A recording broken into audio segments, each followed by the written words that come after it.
Episode 51, Ian Warner's Tough Justice, the RPG. This is the Grumpy Celt, and you are listening to Grumpy Role-Playing Game Reviews and Columns.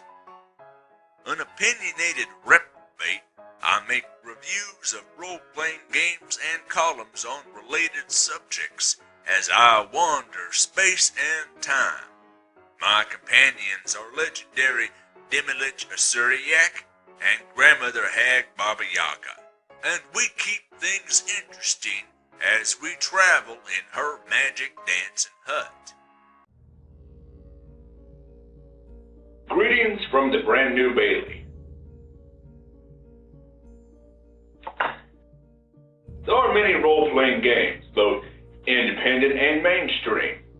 However, some of the most interesting RPGs are the independent ones that find a unfilled niche and claim that niche as their own. This week I am reviewing Tough Justice, the RPG, by notorious Englishman Ian Warner. Tough Justice, the RPG, is one independent role-playing game that found a niche and claimed that niche as its own. In this case, the particular niche claimed is a historical courtroom drama set in the English legal system. Warner has set his historical game during a time called the Bloody Code, which ran from the late 17th century through the 18th century and into the early 19th century. For more than 100 years, a host of laws in England mandated the death penalty if the court handed down a conviction for the accused.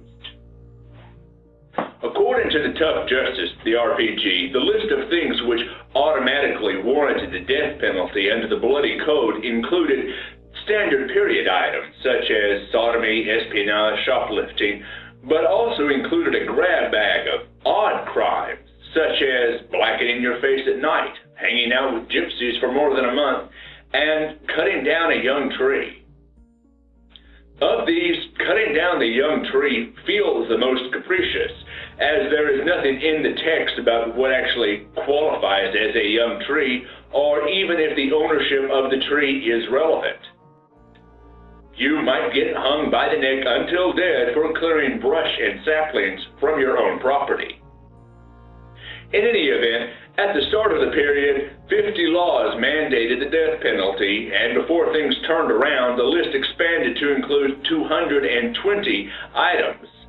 England at this time managed to outdo Texas for legally ending people, which is saying something. It was a high time for broke merchants, assuming they did not do something like cut down a small tree.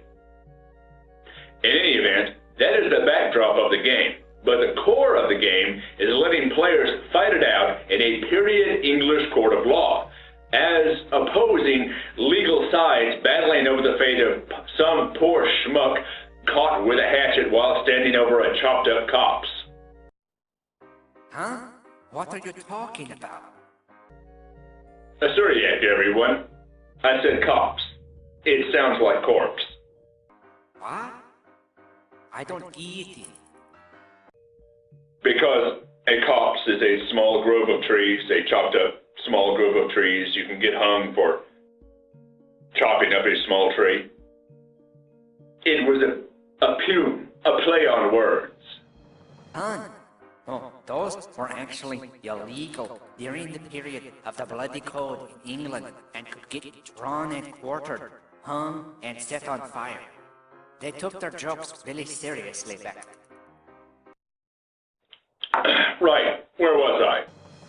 Tough Justice, the RPG, is the only RPG I know about playing out a legal clash. Imagine it as rather like Law and Order, where not enough people bathe and way too many people wear silly wigs. In mechanical terms, players first think of a concept for their character and then match that concept as best they can by dividing up their starting pool of 18 points among 6 stats, which include authority, jive, charm, investigation, violence, and composure. Jive and charm function like charisma, more or less, while composure functions as something similar to hit points. It is worth noting that in Tough Justice, under the rules as written, it is more or less impossible for characters to die. They are playing lawyers and associates battling over a case, not the accused. So composure works as hit points in situations where losing your shit and having a big goddamn hissy fit would be very detrimental to the pursuit of your legal case. Character creation also includes assigning merits and flaws to the character, which modify the stats under certain circumstances. Characters created, players divide into two groups, one for the prosecution and one for the defense. Under the rules as written, only one character on each side actually speaks during the court phase of the game, this character being the barrister. Other player characters run characters that are lawyers who do the legal casework but don't make the presentation. Players may also run allies and associates on both sides to corral and coerce witnesses, collect relevant information useful to the case, and also to try to sabotage the work of the other side. I am not a legal scholar and certainly not one for English legal history, but everything I have read indicates Warner did a good job recreating in game terms the function of the English courts of the period. As part of this accuracy, while the game permits female characters, they may be neither lawyers nor barristers. The simple mechanic of the game is a rolled d6 with a relevant stat added, and the stat is modified depending on the merits and flaws applicable and the circumstances. These rolls are often contested in rolls against another player. Important here is the degree of difference from one player's roll to another player's roll. That difference is called the win margin. And those points are kept track of because they play a vital role in the final verdict of the trial. Most of the facts about the accused, gender, age, occupation, are randomly determined by rolling on tables. Occupation is relevant because it can give points to one side of the case or the other. For example, the occupation of pickpocket automatically gives points to the prosecution. The crime for which the accused is also randomly determined by rolling on a table. Early parts of the game include the arrest phase and the pre-trial phase, allowing the collection of the NPC accused by player characters working for the prosecution, duels between the PCs on opposing sides, and case investigation and general sabotaging of the other side. All the results from all the opposed rolls and investigations and duels and so forth generate win margin points for use in the actual trial. To reiterate an earlier point, it is not possible for one player character to kill another, though they can injure each other, and those injuries are a liability during a trial.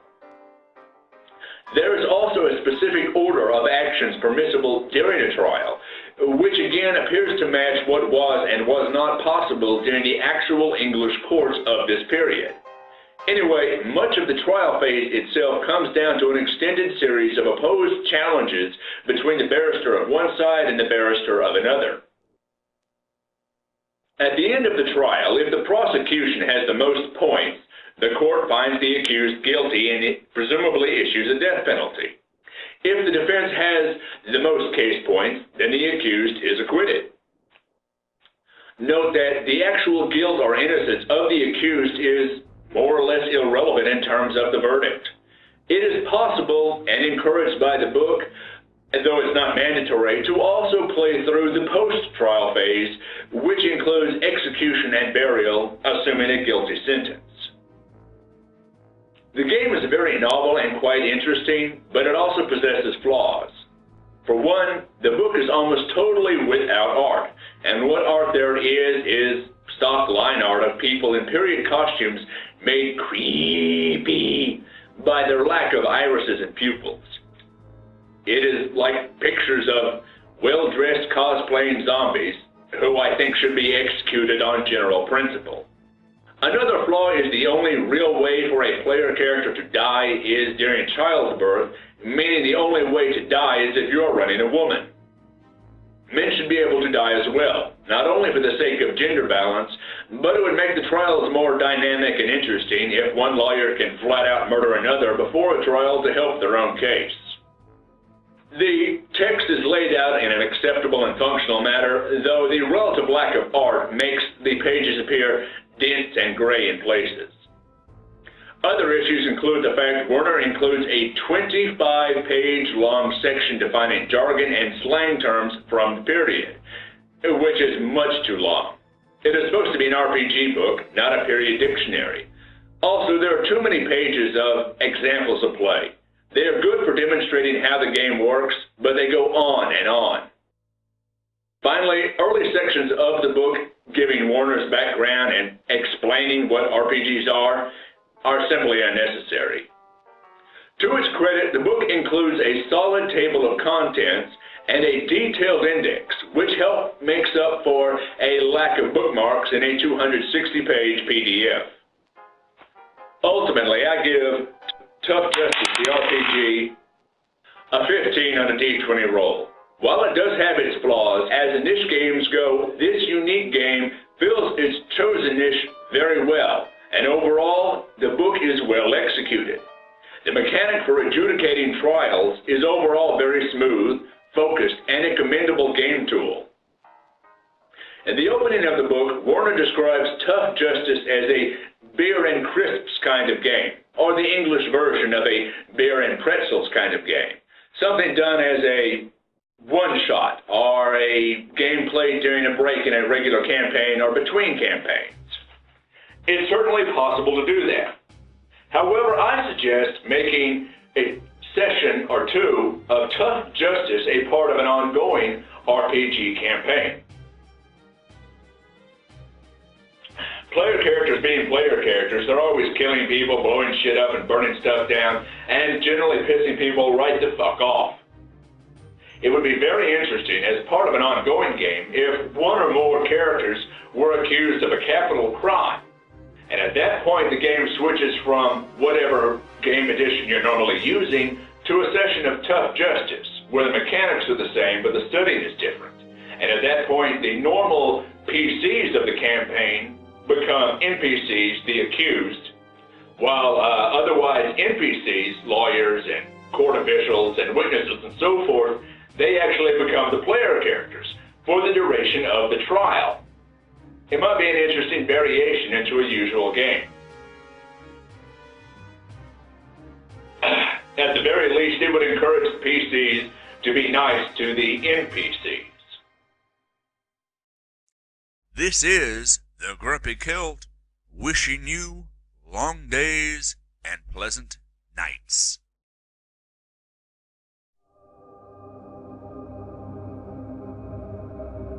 Knights of the Night podcast at kotonpodcast.com. This is chapter 17. What? What? Did I say 17? Yeah. I am on drunk. Take 2. And the greed lights up in Michael's eyes. You are an artifact 4. Well, don't say it like that. but I it's an paid for artifact. that coin with blood. A drop of blood. Didn't see you pushing to the front of the line, my friend. No means no, woman. One of my flaws is that I'm a beacon for spiritual energy. Whoa. What? Sorry. What? Nothing's beyond my medical skill. What? I don't have to rely on QB Doll's butter knives. Said the guy who injects drugs into his eyeballs. What? What? Needle in the eye, baby. What? Edited for cleverness. What? kotonpodcast.com. Come join the fun.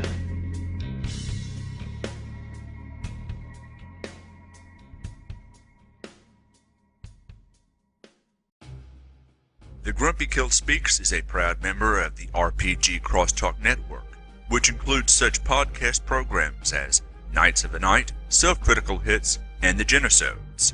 To find out more about these or other podcasts that are part of the network, please visit rpgcrosstalk.webs.com or rpgcrosstalkpodcast.blogspot.com. The Grumpy Celt Speaks is produced under a Creative Commons license. You are free to share and distribute the episodes, but do not alter the episodes or sell them. This series is produced for the purposes of providing satirical RPG commentary and reviews, and does not hold the copyright to the books or characters or campaign settings discussed herein.